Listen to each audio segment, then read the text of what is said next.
So I'm not playing The Last of Us as much. I'm playing a lot of other games. This is Resi 2 Remake, which I played through probably hundreds of times. Not hundreds of times, dozens of times. And it is at 120 FPS on the PS5 Pro. Now, I cannot tell you how amazing it is to play this game in 120 FPS. We can't get back to the lobby because we have to go to the third floor, but I can't tell you how amazing it is to play this and Resi 3 Remake, which is not as good, but that's also 120 FPS on the PS5 Pro. Both of these games used to be available via PlayStation Premium Plus, but they pulled it a few months ago. So yesterday I was looking for, I was kind of itching to play some Resi 2 Remake, and I found it on sale for $12.99, and this is the bundle pack. This is like the deluxe edition where they give you the Samurai Edge, this gun right here, as a starting weapon. The actual base game costs $24.99, and the special edition costs $12.99. So somebody's not doing their job at the PlayStation store. But this video is not really about Resi 2. It's more about my preference for frame rate over any graphical fidelity. Like, I will take an upsampled 480 progressively scanned lines of resolution over, if it's in 120 FPS, over something that is, I think this is DCM or DMC, DCM. I still remember all these codes. There you go. I will take 120 FPS no matter what resolution any day. And you know, I'm a save scummer, so I'm just gonna go down and save scum. It's been years since I played Resi 2 Remake. If you're curious, I have played through the originals. They're very fun. They're all available on PlayStation Premium.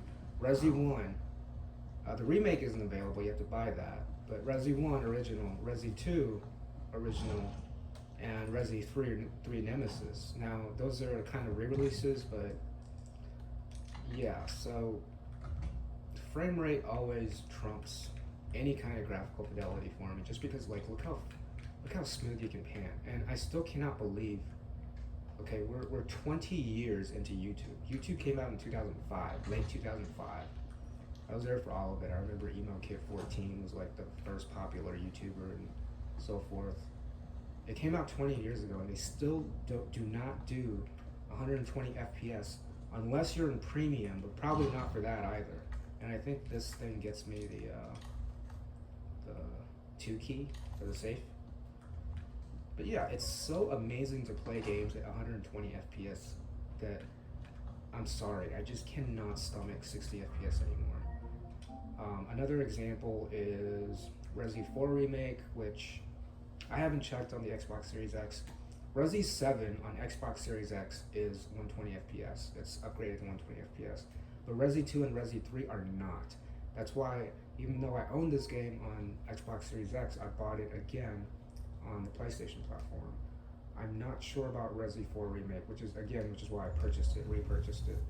But again, this game runs at a very, very steady 120 FPS.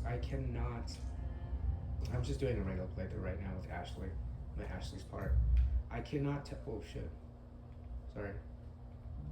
tell you how good it feels to play games at higher than 90 FPS. Game mode on 120 FPS, you can see that.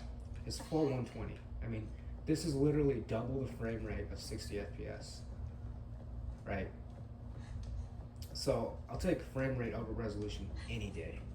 Another example is PlayStation Plus Premium. If you go to their games catalog, they actually have The Last of Us Part 2, the original, which is the PS4 version. If you download it, it's almost exactly the same as, well, not almost, it's quite different actually, but it's basically similar to remastered, but it's locked at either 30 or 60 FPS. And I downloaded it, I tried playing it. It's unplayable because of 60 FPS and also because of the load screens mostly. There are other differences. For example, the sliders for look sensitivity and aim sensitivity are extremely different because this is made for 30 FPS. So like 10 sensitivity is like crazy. But yeah, this is mostly about like frame rate and stuff. Like I have no idea why for Silent Hill 2 remake and Silent Hill F, like what is Konami thinking giving us these games at 60 FPS locked without an unlocked frame rate option? Silent Hill F has less graphical options than Silent Hill 2, which has not really good graphical options, but at the very least you can pick between fidelity and performance. But this is just like this game right here. I guess the point I'm trying to make is once you've played a lot of 120, like 100 and above, 100, 120 FPS, games like this just feel really choppy. Like I can tell immediately that the game is using a shit ton of motion blur that you cannot play with in the graphical settings. Like you can't turn off motion blur. And if you play a lot of 120 FPS, motion blur is terrible. It just makes everything look smudgy. And it's like a fake, higher frame rate. But this is absolute 60. And here I should show it to you. It's 60. And Silent Hill 2 is even worse because Silent Hill 2, the remake, has even worse motion blur. And you can't turn it off either. But the motion blur is really terrible. So I started off a new Silent Hill 2 run, playing with playing with basically the classic default, not default, but the classic control scheme where, there's no indication of when you have there's no indication of whenever you have when you have something to pick up or something to save, you have to actually look like in the old one. Like this one, oh my gosh, it says 60 FPS, but I cannot believe it. It feels like it's sub 60. And there is like almost no motion blur. Either that or the motion blur is really terrible. All this to say is that for me, the jump to 120 frames per second is almost as good as, or just as good as, the jump from 30 frames per second to 60 frames per second. And Nintendo is still releasing games at 30 FPS, which is just bonkers to me. But if you'll remember the transition from 30 frames per second to 60 frames per second, how revolutionary that was, then you need to try, I'm not even going to do No Return. I'm just going to do an original permadeath run I have going. And this is basically 120. So I've been spending hundreds of hours in Last of Us Part 2, and this is basically 120. It dips below. It goes from, you can see the frame counter on the bottom. Right now it's 120. If I jump or do movements, it can come down to 115. But typically it stays at around 110 and above. Oops, she can't do that lunge. So I've been playing a lot of No Return, Last of Us Part 2, story mode, and what have you. And I've been so used to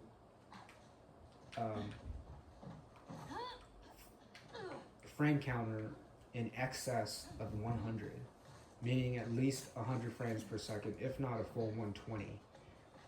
And this really does affect your gameplay. You literally have twice the amount of frames in which to aim, to pre-aim, to line up a shot, and what have you.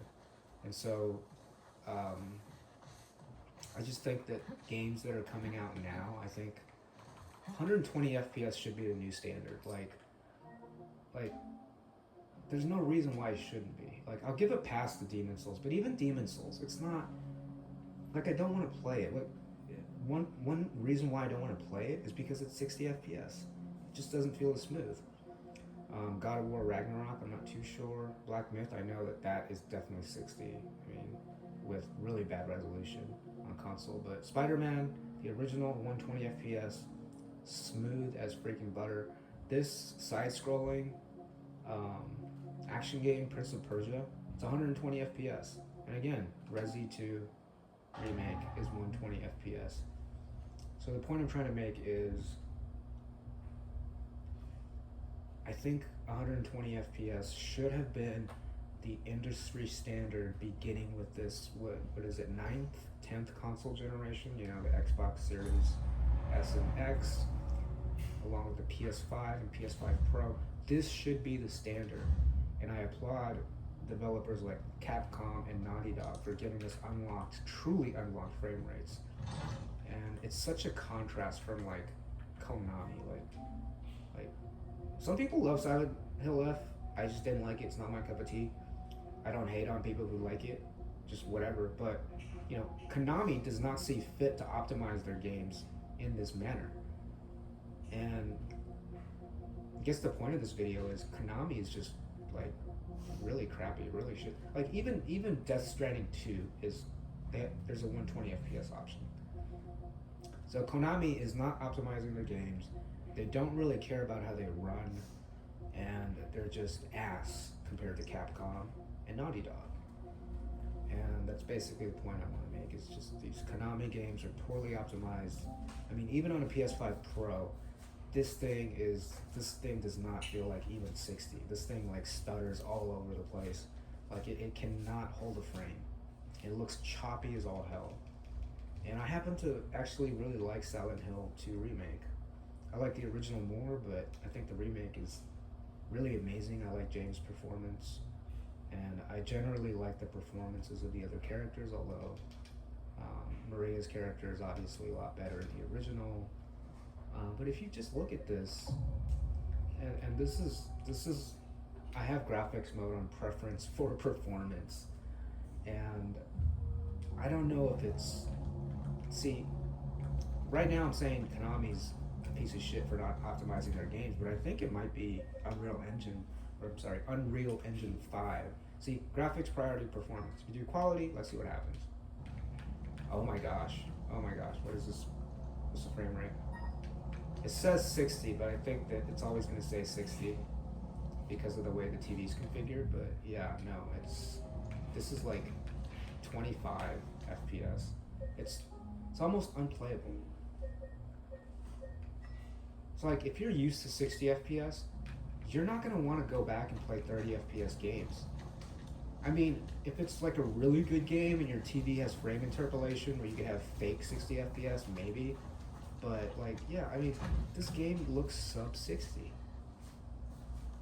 And I think it's either Konami or it's Unreal Engine 5 that's the issue, because, you know, Capcom and Naughty Dog, they both use proprietary engines. I'm not sure about Spider-Man, but Ratchet & Clank also 120, Prince of Persia 120, Death Stranding 2, which I used to have, Hogwarts Legacy, I think it's over 60. It's around 90 to 120. I mean, come on, even a Harry Potter game. And we're talking about the biggest nostalgia franchise in gaming history, Silent Hill. Silent Hill F is no different. It's not a 120 FPS, it's just 60. So there really isn't a point to this video other than stating my preference for 120 FPS. Like, I prefer 120 FPS so much that I have totally abandoned Street Fighter 6, as well as King of Fighters 15, which I bought, and it's on my base PS5, just because these fighting games run at 60, and they're configured and they're built with 60 frames per second in mind. And it's getting to the point where if I see a 60 FPS game that doesn't have good motion blur, it just makes me nauseous, like literally nauseous. So anyway, I just wanted to rant a little bit about frame rate versus fidelity. I also got Ultra Street Fighter 4, which I'm going to get back into for I think $15, and this was $12.99. What a steal! Resi 2, one of the best horror survival horror remakes ever, and you can play it at 120. You can play like you're the PC Master Race, except you're playing on a 75-inch screen, so it's even better. So part of it is me shitting on Konami and the other part is just me saying, like, 60 FPS is like, that's so 2010-ish, you know? Like, even Dead Rising was 60 FPS at around 2010. Like, games were coming out at 60 FPS, just, and there's no excuse for this generation of consoles. I saw an article out today that the PS6 is gonna come in the next few years. That's such a jit, man. There's no excuse for this console, this current generation of consoles, not to have 120 FPS as a standard, because all of the new televisions that are coming out are 120 hertz. They're not. I mean, you can get 60 hertz TVs in the bargain bin, but like most TVs now are at 120 hertz. I didn't save this after I picked it up. And then I have to go in here to get back out into the main hall, and this is just a wonderfully crafted survival horror game. So much better than Silent Hill F. But yeah, this is kind of just a ramble rant. That's pretty much it.